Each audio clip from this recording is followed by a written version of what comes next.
Hey everybody, I'm Nicci Willis. This is Jameen Willis, and welcome to another Mind Rehab, where we are replacing negative thoughts, actions, and emotions that are toxic to us, and we are replacing them with thoughts, actions, and emotions that are positive and true.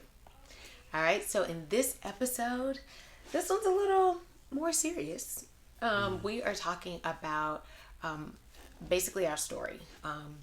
I wanted to kind of talk about our story through kind of your eyes first, and then I will, interject and, kind of share what I was going through during that time. But as you guys know from our trailer, if you haven't listened to the trailer, you know that we've been married for 11 years now, and it's definitely been a journey. Mm-hmm.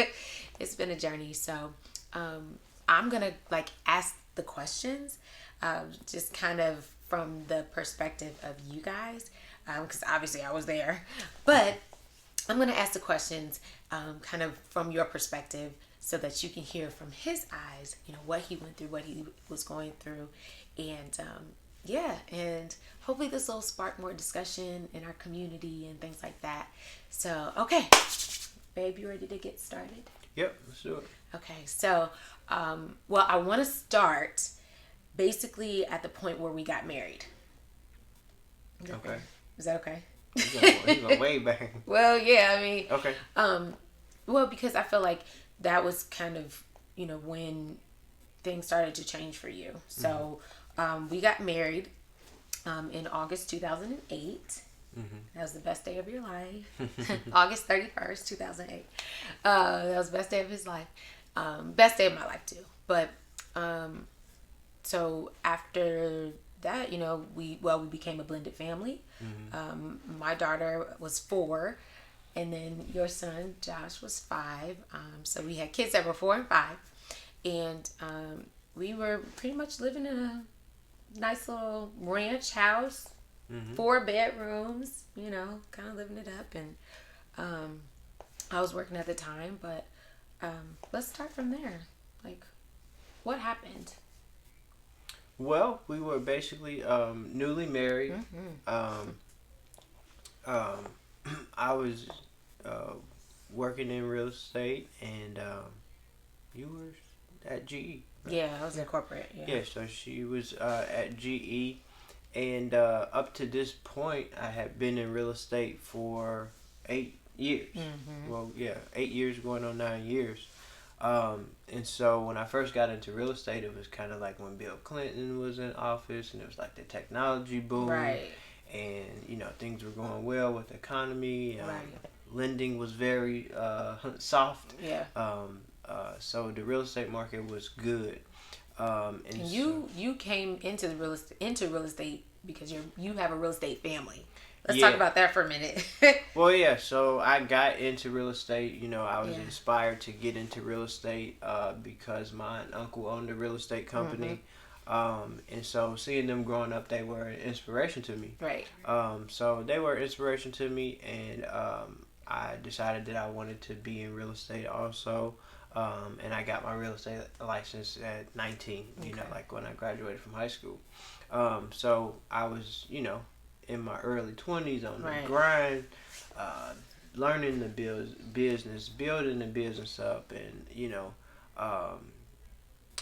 and so just working the business. And so after being an entrepreneur for coming up on 9 years, mm-hmm. you feel like you've established yourself, you have some experience, right? We had gotten a house and things like that. And so it felt good to have a career. In your mid-20s, it felt good to have a career, something that you feel like you were knowledgeable in, right. Having clientele and things like that. Right. And so things were relatively going well. And then we had the crash of 2008, 2009. Yeah. And so it went from this great real estate economy where things were going well to, for me, it just happened drastically. Some people felt it before I did, right. and some people would kind of trickle down a little bit. But for me, it just was like a drastic change. Mm-hmm. So I went from, selling houses and having clients to people can't get loans anymore. Oh yeah. People are getting laid off. Right. And so, as you know, because you were there, Yeah. it had a drastic effect on us, and Yeah, it had it a did. drastic effect on me particularly because, when you do something straight out of high school, I didn't have a college degree. Right. It was all I had done since I graduated from high school, and it was like all that I knew. Right. And it was something that I was proud of because I was able to, have a career and Right. and build up clientele and buy a house and have a car and things like that. And so when the real estate market tanked, it just really hit me hard because it felt like I had lost my identity. I had been doing real estate for like 8 years. I'll speak on that. Yeah, You so lost your identity. Yeah, so I had been doing real That's estate good. for like and let me pause there because while you're going through this, for me, I'm like, what did I marry into? Mm-hmm. Like, let's just be honest. Like, we only been married almost basically less than a year, Mm-hmm. and everything was kind of crumbling in on us, and I'm like, I'm panicking because I'm like, well, I thought I was going to be able to provide, and what is this like? You saw it come up, and then you saw. Yeah, I'm like, am I being let down. bamboozled? Right, like, so I wasn't really able to see or identify like that this was like an identity issue for you or anything like that. So go ahead and speak on that.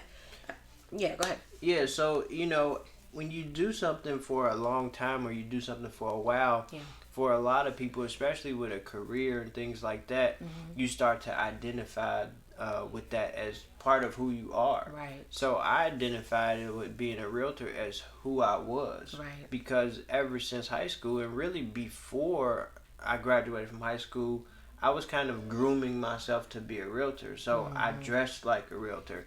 I talked Right. like a realtor. Button down shirts in Yeah, high school. I That's had- kind of how our baby is too. Yeah, yeah. Jonathan. So- He's only 8, but you wore a button down today. He did. It's like his dad. So, Okay. I had a realtor car. So I identify with being a realtor because when you are an entrepreneur or you trying to start a career and really establish yourself, you throw your all into it. You Yeah. give your life into it. So I gave my life into being an entrepreneur. I gave my life into being a realtor and being involved in that real estate business. And so when it felt like it was being taken away from me. So if I identified as that part of who I was, it was like that was taken away from me. So it's like, who am I now? Right. So it was like, I started to have identity crisis because I felt lost because something that I had built up and I identified with was taken away. And it's like, now that's taken away, well, who am I? Right. And what do I have now?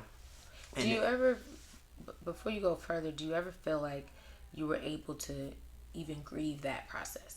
Like, do you ever feel like you were able to actually grieve the fact that you lost that part of your, or that you no longer could identify as a realtor per se? Did you ever grieve that, or did you not have time, or? At the time, from a like a financial standpoint, no, I didn't have time, and from a being a new husband and a father and all those things, I didn't have time to do that. But what we'll talk about later, as I got through the process and the things that allow me to get to where I am today, and the whole mind rehab process, it allowed me to kind of go through it. But it wasn't like I could go on a sabbatical and get myself together. So it was like, you really. I think a lot of people are like that too. Like, yeah. when like a shift happens, sometimes they don't get the process to get the time to grieve that, to say, okay, this was a loss. Like something, for lack of better words, something died here. But because you're in like panic mode, you're in crisis mode, you don't get to grieve that.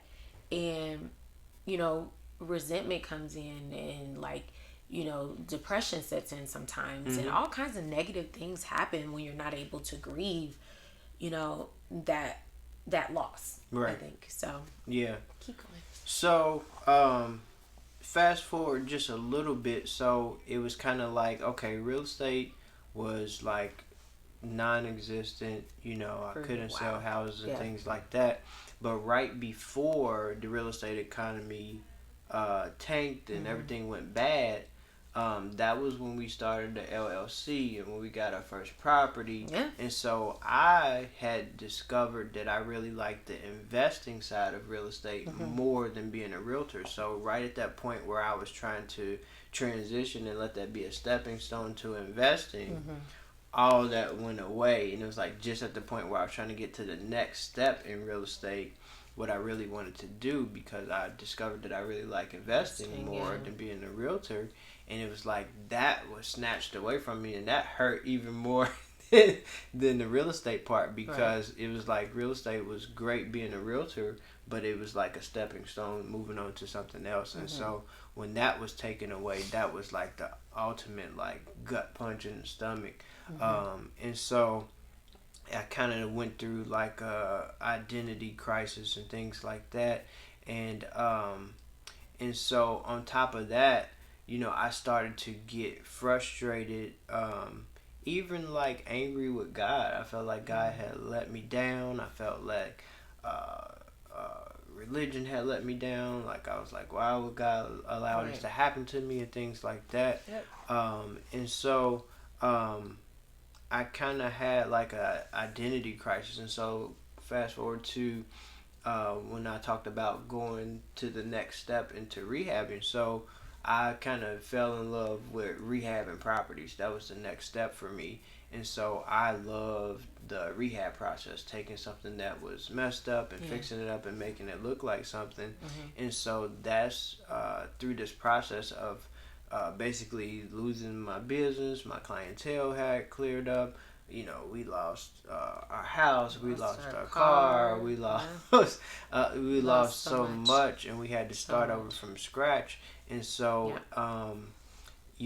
it was like I got to the point where I had to, um, like reinvent myself. I Yeah. had to like start over. I had to start from scratch, and So how so did you do that? what I did was, I was sitting down thinking of what I could do and things like that. And I discovered and I came up with this process called Mind Rehab. Okay. And so I compared it to rehabbing a house. So I had to rehab my mind similar to a house that needed to be rehabbed. Okay. So I thought about, okay, being a realtor or being in real estate was what I did. It Mm-hmm. wasn't who Who I I was. was. Right. Right. So I had to go So that's back. good. Say that one more time. So being a realtor was What you what I did. did. It Right. wasn't who Who I you were. was. Right. And Right. that's Right. the mistake that a lot of times we make. We Mm-hmm. identify with what we do as who we are. Right. And if that goes away, then it's like, well, who are we? Yeah. We lose everything. That's how people get depressed. That's right. That's how people they don't bounce back from Mm-hmm. it, or they use that as an excuse why they can't get ahead or Right. whatever, or move on and things like that. And I wasn't at that point. It was like, man, I have to do something. I have to get out of this slump. Mm-hmm. And so I went back to what did I do before I was a realtor? Yeah. What was I interested in before? What was I good at? Yeah. Going back to kind of like your passions. And Yeah, stuff. so I What came up sparked with you. the my rehab process, and so just to kind of go back, um, just to be like, basically the part that I was frustrated with being a realtor. So Yeah. throughout this process, I had gotten frustrated with being a realtor because at best I was average. Mm-hmm. I was an average realtor. Yeah, I built up clientele. I made enough money to buy a house and things like that. But I was never the top agent in the city. Mm-hmm. I was never the number one agent. I basically did average. Mm-hmm. And then I got really good at finding great investments, but I was average because it wasn't something that I was particularly gifted in. And so I said, well, what am I gifted in? Wow. What am I good at? Yeah. And so I went back to before real estate and things that I was doing that I found I found joy in, that I really love to do. And I remembered that I love to teach people things. So with me being a realtor, I would teach people how to buy a house more than in more of a hustle, more than bustle, the transaction things. Yeah. I would teach people how to buy a house. I would teach people how to invest. Sometimes to our detriment, because you'd be okay with teaching them and then be like, yeah, use that realtor to, help you with the transaction. And I'm over here like, what? Yeah. Like, but your gifting was in the teaching, and that's what, like, that was like the value that people saw in you, Yeah. more than being a realtor. It was, we knew that Jameen is knowledgeable and he will teach us how to do this. Yeah. Yeah, and so I thought about when I like to teach home ownership classes. Yeah. And then I thought outside of real estate, at our church, I started teaching Bible study classes. Yep. And I absolutely loved that. When we did the Wednesday night services, like, I absolutely loved that. And then I went even back to high school. What was my favorite class in school? It was always English. And when I was in high school, I used to write raps. I used to write poems, and I loved to write. I loved to journal. But once I got into real estate, I kind of put all of that aside, because it's like, okay, I need to focus on this business. Absolutely. I'm an entrepreneur. And how many of us get to that? Like, you put all your passions aside. Okay, well, I can't do I can't do what I love. I can't do what I desire because it might not make me money or anything like that. And then you do things to chase money. Right, yeah. And so a realtor was something that I was trained myself to do. It wasn't something I was naturally gifted in. Wow. Some people can just sell water to a well, like my uncle. So I was inspired by my uncle. My uncle could sell. He's amazing in sales. Like, seriously, he'll sell you a garage, and you already have an 8-car garage. So some people just have that. But my sales came from teaching people and building relationships with people. I taught people about the process, and that's why. It worked to a certain extent. Yeah. But real estate wasn't the perfect fit for what I found out my gifting was, my passion was, what I had a love for. Right. So I went through all these things, and I was like, well, I love teaching. I love writing. I love speaking. I love those things. And those are things that before I got into real estate and in other areas, and how I was doing real estate, that was what I was gifted at. People, when I would do consultations, people would want to work with me because I taught them the home ownership process, so well.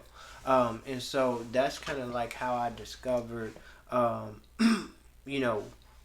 what I'm doing and what we're involved in now is I developed a love and a passion for writing. And so I had to rehab my mind. Let's stop there too.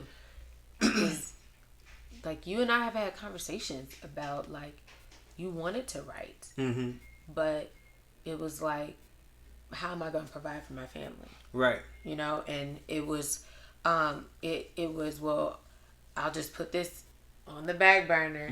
Shout out to my podcast, by the way. Listen to Front Burner. Check out Front Burner too. Podcast that is on all the podcast places or things that you can listen to podcasts on. So shout out to that. But anyway, you put it on the back burner. And I was saying, well, why don't you just write? Like, just do it. Just get it out there. Get it out there. Get it out there. How long did it take you? It seemed like forever. Yeah.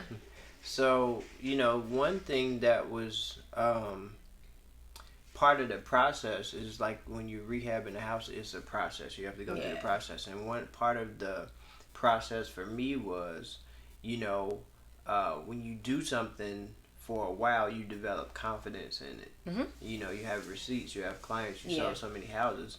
But with this new thing with writing and speaking and things like that, I didn't have as many receipts, so the confidence wasn't there. And it was like, okay, I have to make sure that I can provide for my family. And just like you can't enjoy a new home that you rehabbed until it's done. I was going through the Mind Rehab process, so it's like I couldn't enjoy the fruits of this new gifting and what I discovered, it was kind of like just like that. You can't just walk into and move all your stuff into a new house until it's done with the rehab process. And so, we really struggled financially as I was putting things together with the blog and the calls, the weekly calls and things like that. And so, I know we went through our things where I felt like, I felt like I wasn't being supported, and that would have an effect on things, and just feeling like, okay, are we gonna be okay? Am I gonna be able to provide and things like that? That definitely had a factor on that, and that was part of the process. Talk about how you felt like you weren't being supported. Honey, we get real up in here. Well, I think that So talk about that. When you feel like you marry one person and then like the person shifts and does something else, I felt like you married like this realtor husband or whatever, and I was doing something different, and it was a process that I couldn't just like immediately shift over into. And it'd be like a seamless process, and so I would be. Did you feel that? Did you feel that for me, or like 100% for me, or was that also in your head, or like what? Because as soon as you talk, I'm the type of person, like I'm the type of person that's like, when you say you want to do something, I'm like, okay, do it. You know what I'm saying? Like I'm that type of person. So when you say you didn't feel the support, do you think that some of it was like like was it both internal and external? Like some of it was like in your head thinking that I wouldn't support you? Nope, it was all you. No, I'm just kidding. No, but yeah, I mean some of it is internal, because you can think like, what is my wife thinking, or what is my husband thinking about, and you can like assume. And then like some of that too, like I'll be honest, like when you're like I said in the trailer, when walls are closing in on you, when things are like you're watching your car being towed away, or whatever, like your knee-jerk reaction is to like panic. So I know that's why I know it was it was both, because like I was supporting you to the best of my ability. I think sometimes like even like spouses, we have to understand that when our spouse loses a job, or something happens that drastically changes, we have to give room for that. And I don't think that I provided room for that as much as I probably could have, like in hindsight. But that's why we as spouses, we have to, be prayerful and understand that we have to be patient. And communication is key. I felt like we didn't communicate as much as we should have, during that process. And both of us were like assuming, you know what I'm saying? Because at some points I was like, well, he just doesn't care. Yeah. He just must have given up, or he doesn't care, or whatever. And that wasn't even the case. You know what I'm saying? So I'm getting off track, but I felt like we had to like just address that, from your perspective, were you feeling like you're not being supported? And from me, I'm feeling the same way, from a different perspective. Where it was mainly just a lack of communication in that process. And that's why communication is key as you're going through.